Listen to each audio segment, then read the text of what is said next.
Hey everybody, what is going on? Hexlex here. Got another Master Duel video for you. So, it is the top of a new season, which means we're going to start rolling out some deck profiles for the updated season. And of course, we're going to start with probably one of the most powerful decks on ladder, if not the most powerful deck, specifically on Master Duel ranked ladder. That's going to be Superheavy Samurai. So, I haven't really been messing around with the build too much in the latter half of Season 25.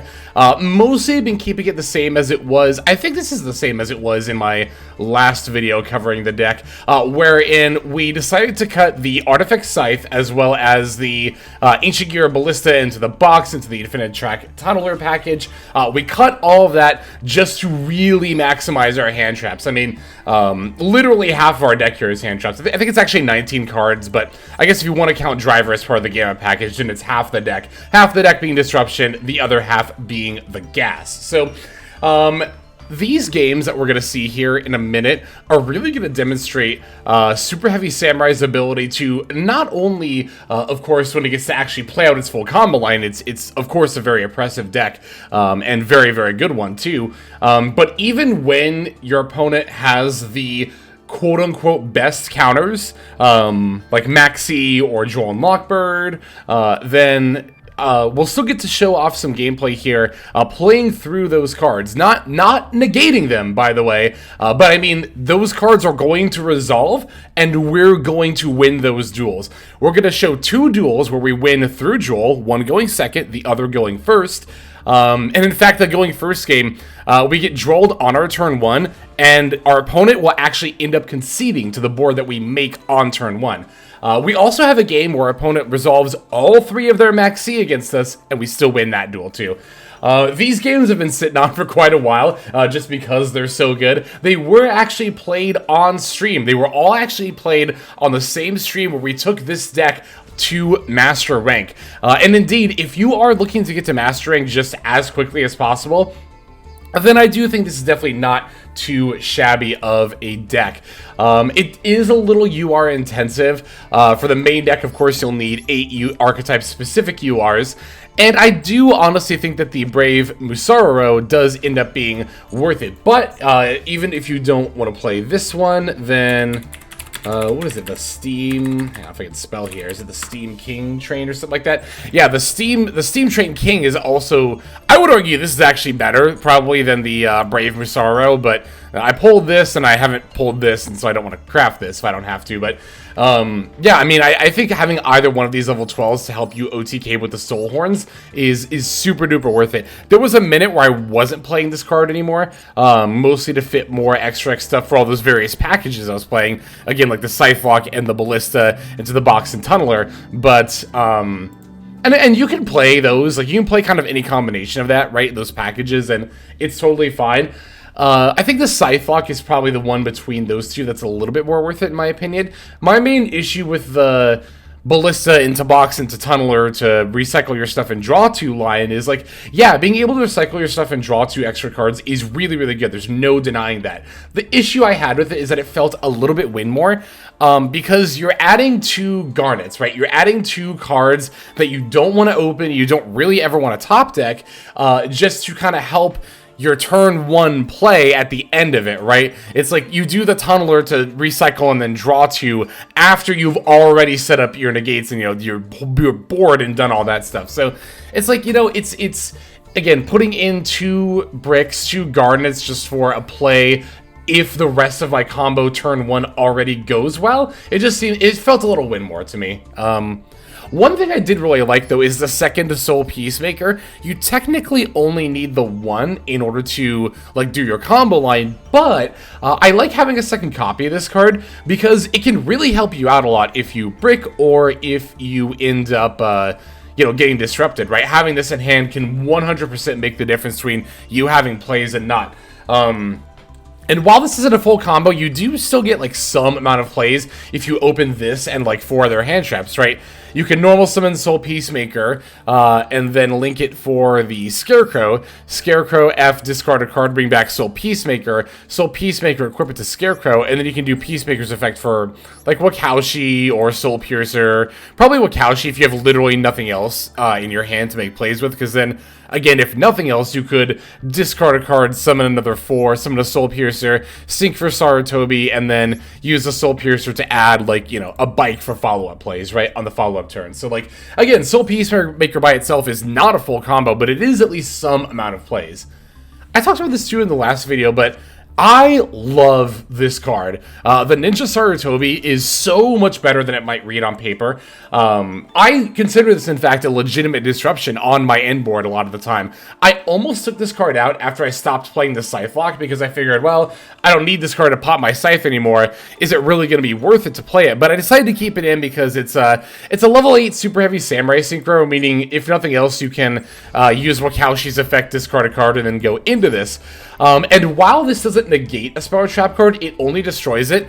There are a lot of situations in this meta in particular where this does effectively end up being a negate. The Mirror Match is one of them, honestly. You know, this deck definitely plays Pendulum Scales, of course, and Pendulum Scales, much like a lot of other Spell and Trap cards like Continuous, Equip, Field, basically anything that's not a normal Spell or Trap card needs to remain face up on the field while it's resolving in order to get the effect. But if your opponent activates Wakaushi's effect and then you chain Sarutobi, that effect will not resolve. I also do definitely recommend waiting until they activate the Wakaushi effect, because if they just place the Wakaushi in the scale, and then in response to that, you destroy it with Sarutobi, they can still potentially place another one and then activate the effect. But if you let them activate the effect, that's once per turn, and again, if you destroy it while the effect is trying to resolve, it will not resolve. The same is true, of course, for field spells, and one of the other best decks of the current format, Manadium, definitely plays a lot of very relevant field spells, and much like chaining the Sarutobi pop to Wakaushi's effect, if you chain that to the activation of Calarium, or Rhyphobia, or Raitsoth, or Pearl the Rhino, any one of those, they will not get the search, because again, that's got to remain face up on the field in order for it to resolve. So I really like having a level 8 and a level 12 Super Heavy Samurai Synchro in the extra deck for the Wakaushi effect. I think it's really nice, and it's not even just like I mean, a lot of times it is kind of like a compensation play for when you get disrupted, but again, I do think that the Sarutobi is a genuine disrupt a lot of the time, and I also think that Brave Musaro / Steam Trained King, are very, very good for helping you OTK, especially with the Soulhorns, to let those monsters attack twice, so. As far as, like, my hand trap lineup here, I think I still like pretty much everything here. While DD Crow was initially played against the Mirror, I also think this card is really, really good against Branded, right? Because a lot of the way that they get their Brand Diffusion is by dumping it and also Retribution, and then using Retribution to add back the Brand Diffusion. So DD Crow being able to banish any card out of the graveyard means you can banish the Brand Diffusion, and it can potentially make it a lot harder for the Branded deck to have plays. It's also, of course, good against Math Mech, good against Manadium to an extent. You could banish like a Meek out of the yard or something like that. Or actually, no, you can banish the Vice to stop them from going into the Astrolabe, which is very significant, honestly.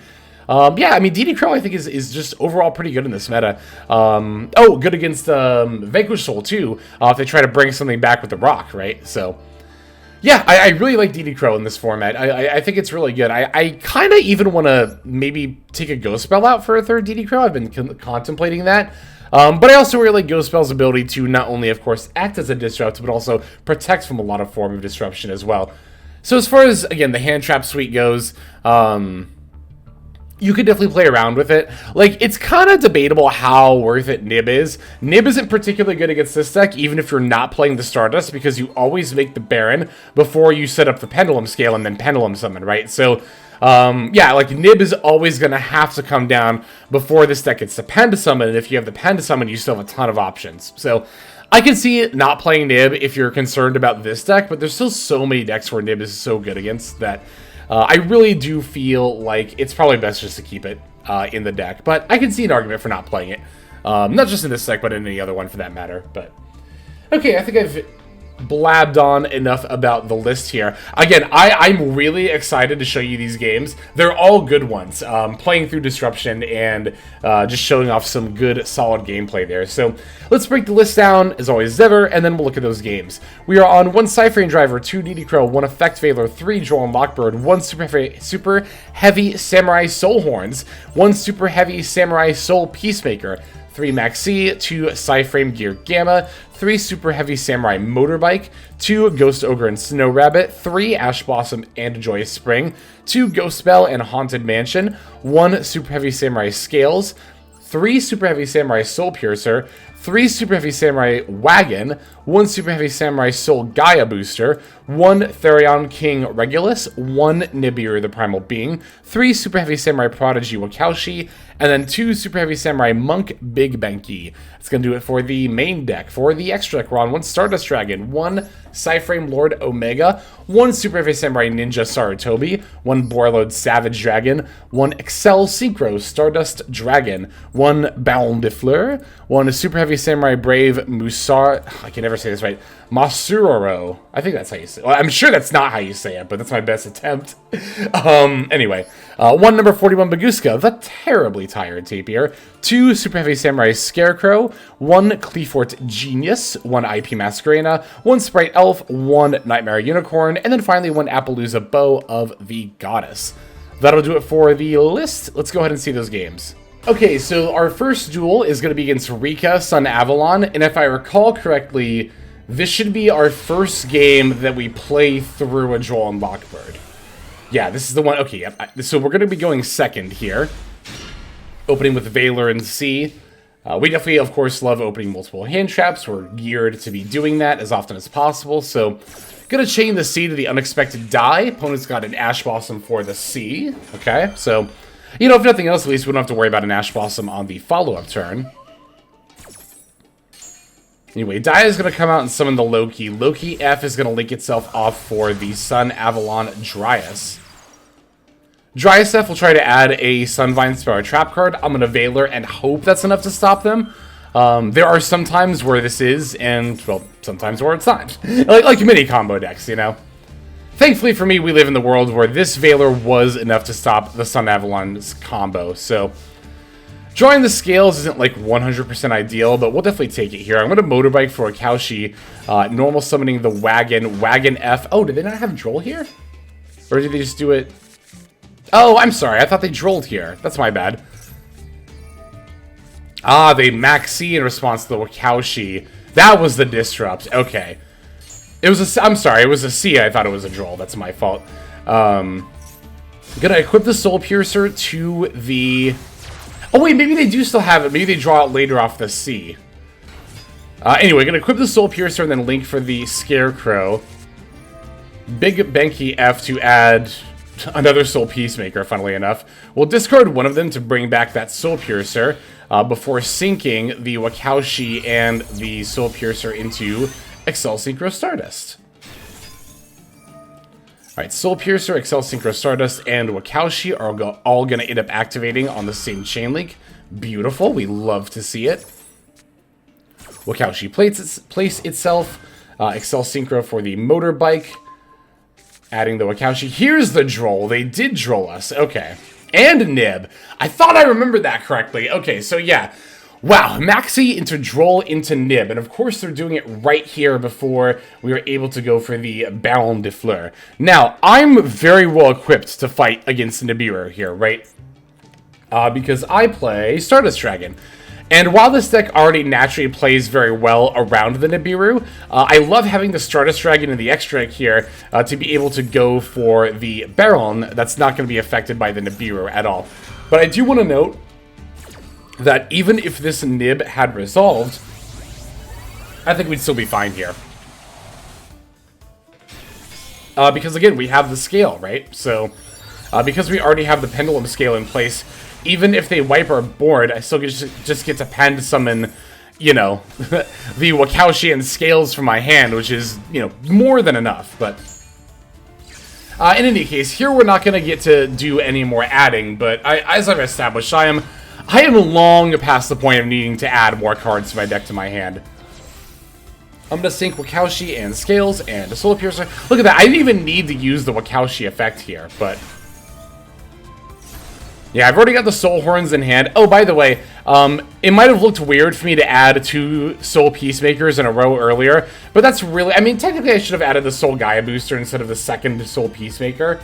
Well, actually, no, because I discarded one of them. That's why I added the second one. That's right. But anyway, my main point in saying this is that if I had not already had Soulhorns in hand, I could have added Soulhorns to my hand earlier. So, but like I said, we're just going to go for the Musararo and Soulhorns OTK for exactly 8k. So, yeah, I mean, you know, having to play through Maxx and Droll and Nib all in one turn is a little bit intimidating. However, this is definitely the deck that is more than capable of doing it.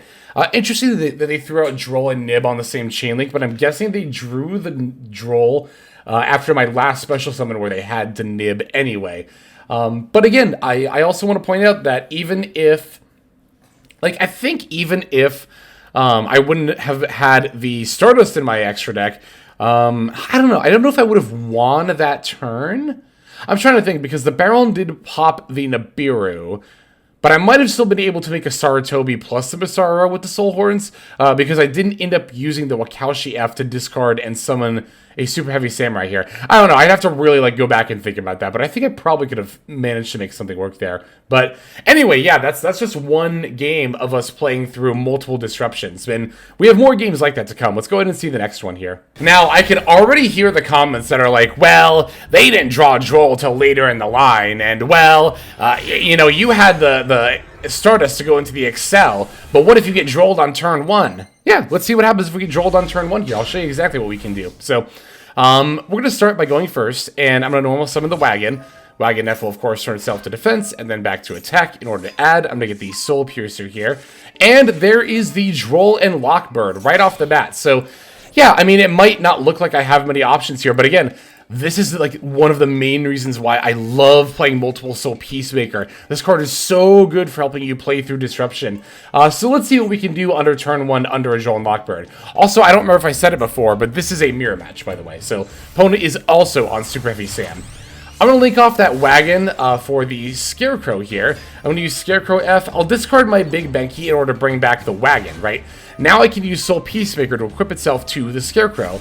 Going to use Soulpeacemaker to summon out the Wakaushi, and now I can sync the Wakaushi plus the Wagon here to summon the Borreload Savage Dragon. Now, you might be wondering, well, Hex, that's nice and all, but why did you discard Big Benkei and not the Soulpiercer, since you can't add it with the Soulpiercer anyway?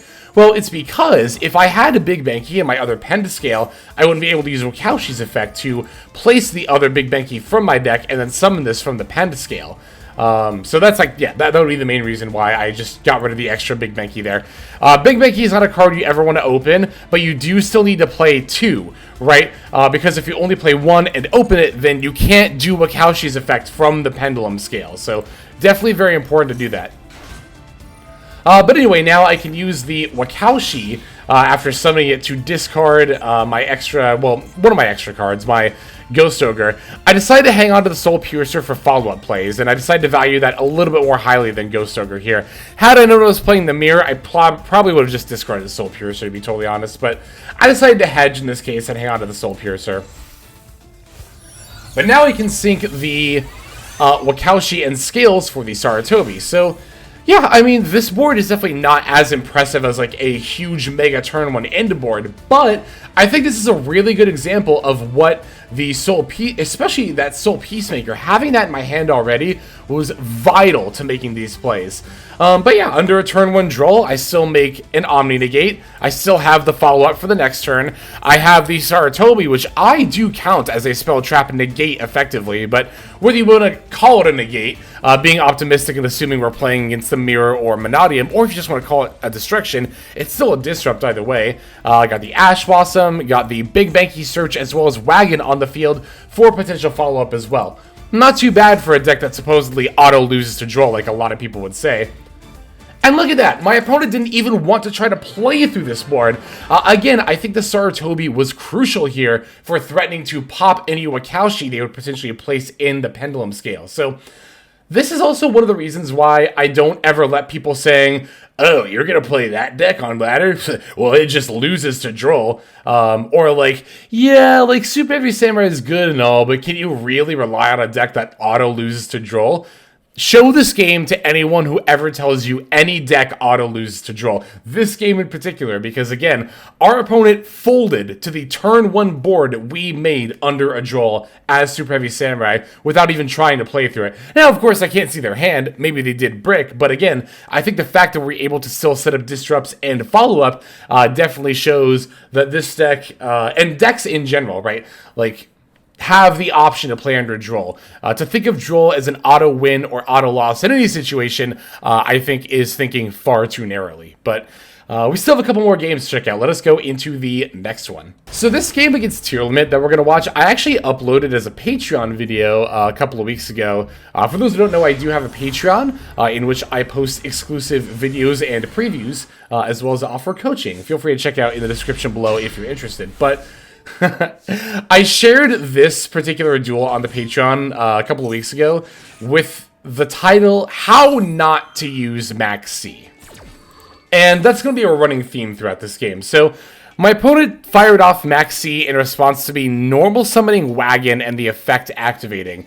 Now, I don't know, maybe they're not terribly experienced against Superheavy Samurai, but, you know, I feel like even simply clicking the card would show you that I'm activating the effect to change the battle position. And to be fair, I mean, this deck does play a Link 1, so I can understand Maxxing now in that regard. But I don't know, I still think it was a... And this isn't the only Maxx that was, like, not performed well, by the way, in my opinion. Like, I don't know, I understand why they Maxxed here, but I don't understand why they Ash Blossomed as well. And I wanted to, you know, continue the replay. I had it held on the wrong moment there, but I wanted to continue the replay before making the statement. Like, so I don't think Maxx in response to Wagon by itself is a bad play, but I think ashing my search after you've already activated Maxx, I do think that is a bad play. It's like, I don't understand why you would, like... I mean, obviously both cards are chained to try to stop me from making plays, but, like, isn't the Maxx, like, already a deterrent enough for me? Like, I'm going to tell you, like, I was not planning on drawing... letting my opponent draw any cards here, so... And really, Maxx, or Superheavy Samurai has a really hard time having any amount of plays under Maxx, except maybe Bagooska. And maybe, I guess, my opponent was looking to prevent me from making the Bagooska here, but I don't know. I still don't like this. I really don't like this this Ash ability here, because I actually do still get to make Bagooska if I really want to. I don't end up doing it here, but what I could have actually done is activated Big Benkei to add a Soulgaia booster. That's the level 4 Soul Superheavy Samurai monster. I could have equipped it to Wagon, specialed it, and then overlaid it to Bagooska. That would have given my opponent 2 draws, but here I decided I just didn't want to do that. I added the Soulpiercer for follow-up, and then just passed back to him. I'm like, you know, I'll make them start on 4 cards. That's fine. They're going to start with a Foolish for a Shiren. Shiren F is going to try to activate, but I've got the Ghost Spell to help counter that. So no fusion summoning here. And that is, if I recall correctly, ultimately going to be it, yep, for my opponent's turn here. So I'm very, very glad I did not give them any draws. Because, I mean, you know, I don't know what deck I'm up against. Like, Maxx and Ash Blossom is obviously not enough to tell me. So, like... Even if I make the Bagooska, they could still impermit and just, you know, make that totally invalid. They could play through it anyway if they're a Link-based deck. Now, Tier Limit, I think, would have had a bit of a time trying to play through the Bagooska. So, had I known it was Tier Limit, I might have been inclined to make it. But I think it is safer to hedge and just not let them draw cards if possible here. Now my opponent's going to draw phase Maxx me. Why? I've already demonstrated to my opponent that I'm willing to pass without making plays to have them not draw more cards. And not only that, my opponent's already shown me by not doing anything after I stopped the Foolish Shiren that they don't have plays. They do not have plays, right? So this is a situation where I do not feel at all incentivized to play under the sea. And I'm just going to end up, like, adding a bunch of cards here. Oh, I do end up making the Bagooska, though, because I'll give them exactly 1 draw to do that. And like I said, now that I know their tier limits, and also now that I know they have a face-down card, I mean, sure, this itself could be Imperm, but now I know that Imperm on Bagooska is not really on the table if they happen to top deck into it, right?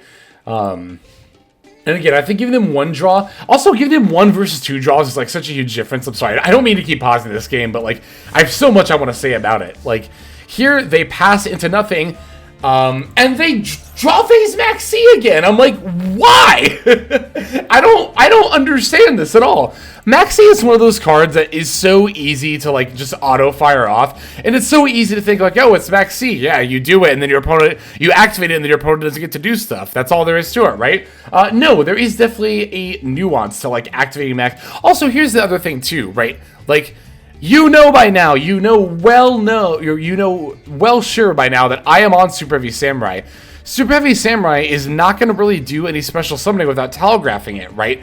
Like, why not wait until I normal summon a Superheavy Sam? Like, if I had turned Bagooska to attack mode and then normal summoned a Soulpiercer, and then they Maxx'd, then I would be in a situation where I have to play through the Maxx, because now my Bagooska is not going to stop them from making plays, and I have a much harder time simply passing into an open board and potentially allowing them plays at that point, right? So, yeah, I don't know why they didn't wait for me to just summon something or like do anything. It's so bizarre to me. I don't understand it personally.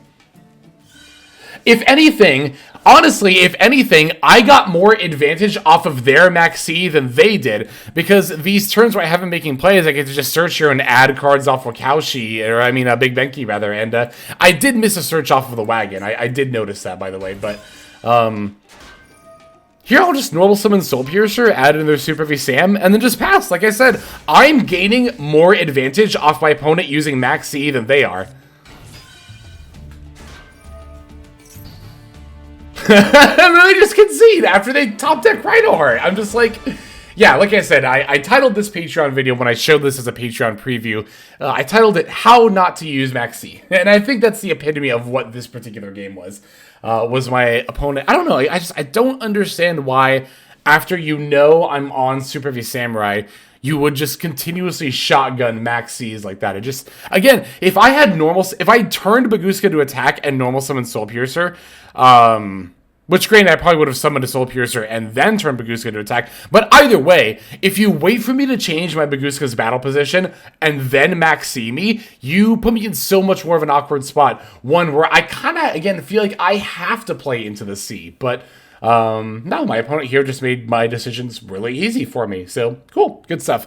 We got one more duel to check out. Let's hop into that here. Okay, our final duel for this video is going to be against Marensis. It's going to be a 50-card Marensis deck. So, quite the brew our opponent's got cooked up over here.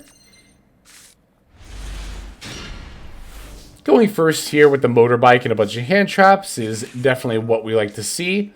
I'm going to use Bike to add the Wakaushi, activating the Wakaushi in my scale, and then activating the effect for the Big Benkei F for the Soulpiercer, normal summon Soulpiercer. I'm just doing pretty standard Superheavy Samurai stuff to start off with here.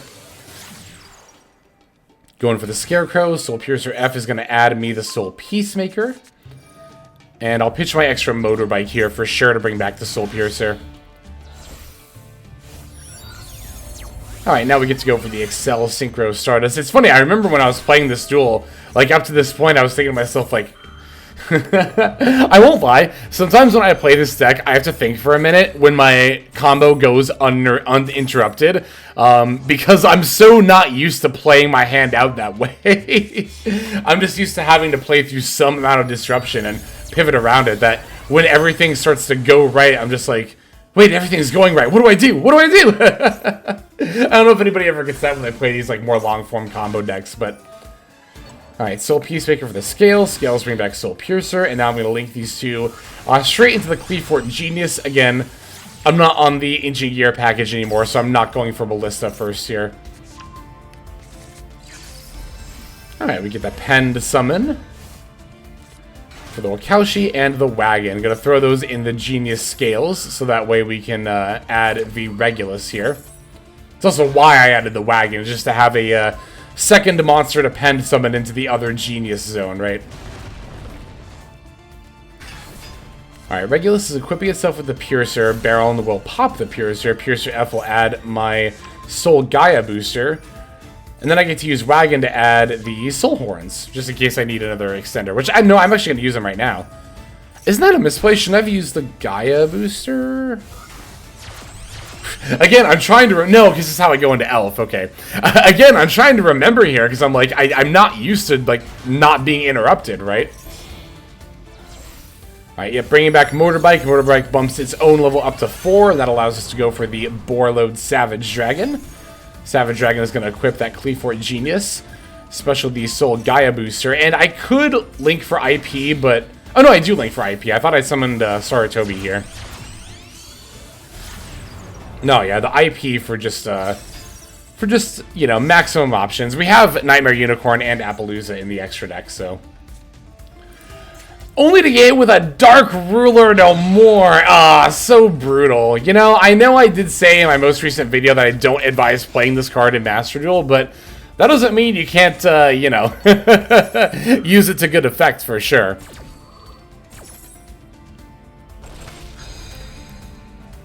Again, I just mostly don't like it because it doesn't do anything going first, but that doesn't mean it doesn't do things going second. Alright, now they're starting to go into their Marensis line. Slug for Spring Girl. Well, jeez. I'm going to really have to try to figure out when to use my Ghost Ogre here. I think that the best point to use it is probably going to be against the Coral Anemone. Because it summons, if I recall correctly, to the zone that it points to. So, Ghost Ogre on the Coral Anemone will not only effectively be a negate against it, but it also gets rid of the Link 2 body on the board, which can make it a lot harder for them to continue to combo out from there. Also, one funny thing I want to point out about this card, I always think these are like sunny side up eggs on our face. Especially when the image is like real small like this and I can only really see out of the corner of my eye. There's always a half a second where I'm like, does she have sunny side up eggs in her hair? But no. I don't know why I felt the need to point that out. I just always notice it. It's like, what is the phenomenon for it? Because there's like misheard lyrics, right? Or like misheard quotes where, you know, you'll listen to a song, or also this Monster Reborn here was insane. Oh my god. Actual, literal, perfect extender for them here. But it's not quite a misheard lyric or quote, but it's in the same vein of like misseen images? I don't know. Then they go for the Coral Triangle, which I definitely don't see this deck play usually. Not that I usually play against this deck, but when I do, I don't know if I've ever seen them summon a Coral Triangle. I don't think that's standard, but I'm not very knowledgeable about this deck, so I could not tell you for sure. Zealantis, World Sea Zealantis is going to wipe the board before bringing itself back. God, that's devastating. That's so hugely devastating. Now, thankfully, the Dark Ruler no more does mean I don't take any damage here, but I still got to pick up the pieces of my board here while still playing through a couple of back rows. And unfortunately, as I've pointed out a couple of times, Big Benkei being in the other pendulum zone means I cannot use Wakaushi's effect to summon itself from the pen scale, which would be very, very good, but I'm going to pen to summon the Wakaushi in my extra, normal summon Soulpiercer. I'm then going to use Wakaushi's effect for a second to Soulpiercer, going for the Brave Musararo. I wonder if I should have gone for the Sarutobi, actually. I actually wonder if I should have, now that I think about it. That might have just been better. To try to pop some of these back rows. Well, I know one of them is Wave. I think that's kind of why I wasn't super concerned. Well, no, the Sarutobi does battle over the Zealantis, too. Yeah, I think that was a misplay on my part, honestly, because even if the Wave doesn't threaten me now, it does still threaten on the follow-up. Yeah, I probably should have just made Sarutobi, popped one of the back rows on my turn, and then popped the other on their draw phase. I think that's where I fucked up here. I mean, to be fair, they would still be able to do all the stuff you're seeing right now, even if I did do that, but... We get to Ash Blossom the Sea Angel search. A Kashtira Preparations. And then Marensis Wave. I guess, I don't know, they didn't really use the Wave to much effect here, did they? I mean, they did it against the Brave Musararo, yeah. to stop me from drawing cards, but maybe the Sarutobi wouldn't have changed much here. I'm trying to think. Yeah, this is going to get negated. But I would have gotten the draw anyway if I'd made Sarutobi instead, right? I guess the other thing to consider, too, is that I would still have another Soulpiercer in defense mode right now.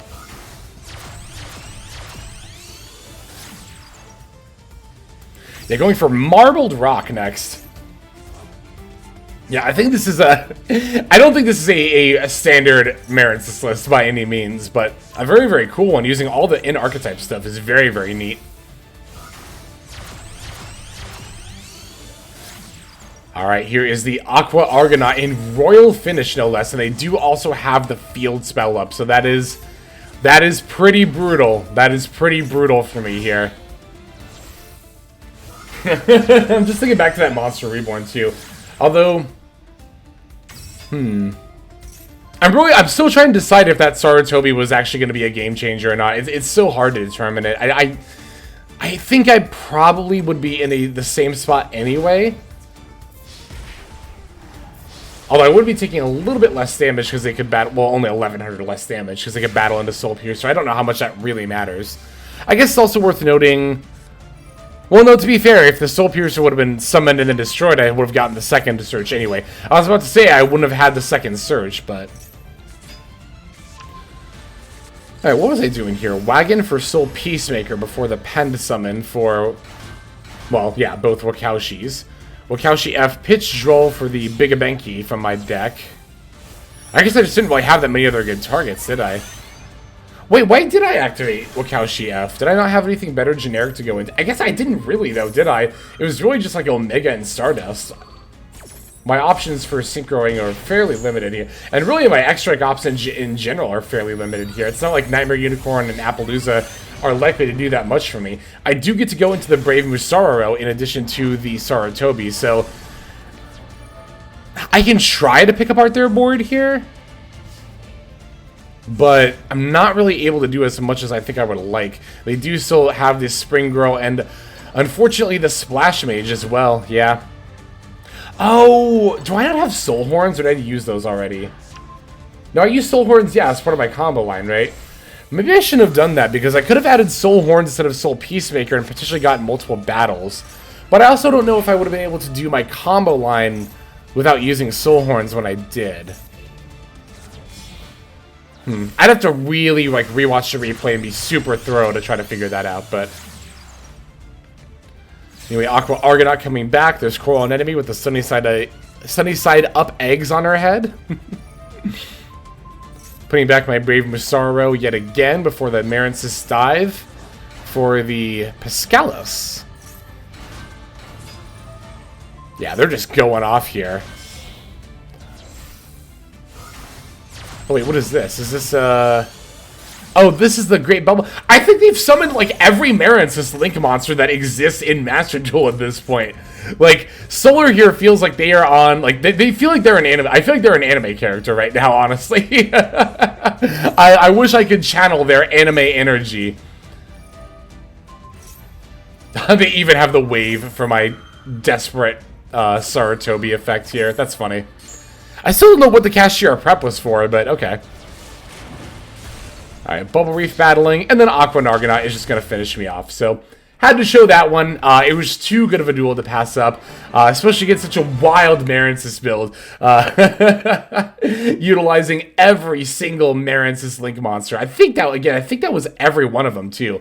Unless there's like another one I don't remember. But anyway, yeah, that'll go ahead and do it for this video. Thank you everybody so very much for watching. It does mean the world to me that you watched all the way to the end. Thank you so very much. But anyway, let us now move to the outro. Hey everybody, thank you so much for watching all the way to the end of the video. That means a lot to me. It's also a great way to support the channel, so thank you very much in that way as well. If you're interested in supporting the channel in other ways, like the very special patrons that I am thanking here, you can do so by checking out some of the links in the description. One of those goes to the Patreon, where you can join these fine folk and support the channel that way. I do post daily content over on Patreon, so you do get something for supporting there. And if you're interested, I also have a coaching tier option as well. Details, again, will be on Patreon in the link below. Also in the description, linked below, is my Twitch page where I stream a few times a week. You can go ahead and check that out, follow or subscribe over there if you ever want to catch me live. You'll also find my second YouTube channel if you feel like subscribing over there to watch some of the Twitch VODs as well as some additional non-Yu-Gi-Oh related content that I make over there. Again, any of those links you want to check out is all a great way of supporting. But again, even if you don't do that, just watching was also a fantastic way to support. And once again, I have to thank you so very much. But in any case, this is Hexlex. I'm going to be signing out, and I'm hoping you have a fantastic day.